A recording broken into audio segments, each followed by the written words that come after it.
Before a construction company is permitted to bid on a public highway project, they must provide an exhaustive account of their business.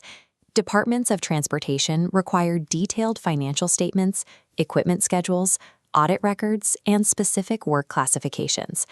But once a contractor clears this initial gate, that history is set aside. On bid day, the procurement system treats every pre-qualified firm as a functionally identical entity. This creates a friction in the process. A multi-million-dollar project can be awarded based on a price difference as small as $4,000, a margin that ignores the distinct delivery records of the firms involved. This narrow focus on the lowest number on bid day excludes critical factors like work quality and safety performance, a history of avoidable claims, or schedule delays. Public agencies have developed sophisticated ways to measure a contractor's financial capacity to bid, while lacking a structured way to account for their proven capacity to perform. The tension between open competition and performance reliability has challenged highway engineers for nearly a century. As infrastructure grew in scale, so did the risks of selecting a contractor based on price alone. The challenge for modern agencies is how to incorporate verified past performance into the award process without compromising the transparency and fairness that make the low-bid system durable. There is a common assumption that this requires a complex mathematical formula to rank every contractor. In practice, the math is secondary to the process. A more resilient approach is measurement before consequence. This framework separates the technical act of rating a contractor from the high-stakes act of restricting them from bidding. The logic is simple. The administrative consequence attached to a performance rating must not develop faster than the evidence supporting that rating. Engineers and legal teams often hesitate to implement rating systems because they fear subjective evaluations will not hold up to legal challenges from contractors. However, purely objective data can be equally flawed. Schedule calculations can be misleading if they don't account for delays caused by utility conflicts or agency plan errors. Legal defensibility is built on traceable professional judgment, not just raw numbers. This judgment requires an evidence hierarchy. The base consists of verified data, like material tests and change orders. The middle tier adds project documentation, such as daily reports. Only at the peak is professional observation, which must be corroborated by the layers below. Without this foundation, a rating is just an unsupported impression. Legally, an uncorroborated impression cannot support a performance rating that has a material impact on a contractor's business.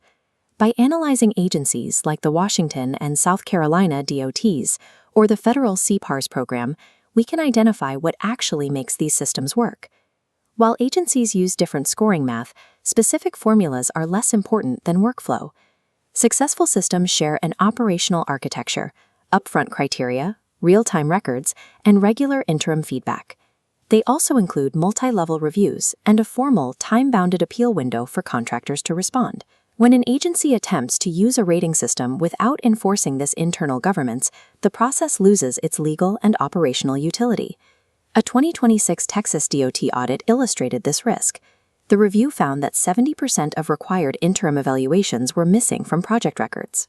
When deadlines are missed and justifications are absent, the agency cannot defend its ratings, and the data becomes too inconsistent to inform future decisions. Designing a scoring form is simple. The actual challenge is maintaining the workflow architecture required to make those scores meaningful. The measurement before consequence framework provides a staged path for agencies to build this data infrastructure before any bidding restrictions are introduced. Phase 1 focuses on feedback, sharing ratings for coaching without impacting bids. Phase 2 analyzes data for consistency and correlates scores with project outcomes. Phase 3 uses validated ratings for internal risk management. Phase 4 conditionally integrates ratings to modify a contractor's bidding capacity. Reaching this final stage is not mandatory. It should only occur if the agency can justify the change through legal rulemaking and an analysis of how it will affect the contracting market.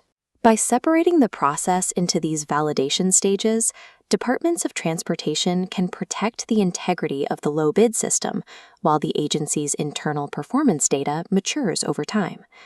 This framework addresses the disconnect between a firm's documented capability before a project and its actual performance during construction.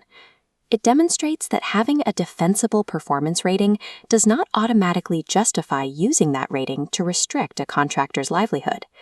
Agencies that jump directly to bidding restrictions without first building the necessary data and governance risk immediate legal challenges and market disruption.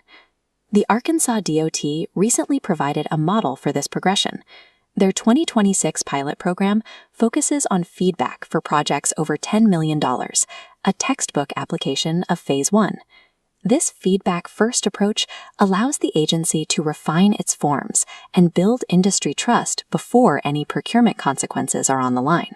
Ultimately, this integration allows for better management of the massive, multi-layered infrastructure projects that modern economies depend on. The low bid system remains a highly effective tool for price discovery, but when supported by a rigorous performance framework, it allows public agencies to move beyond just buying the lowest number and towards securing the best overall project value.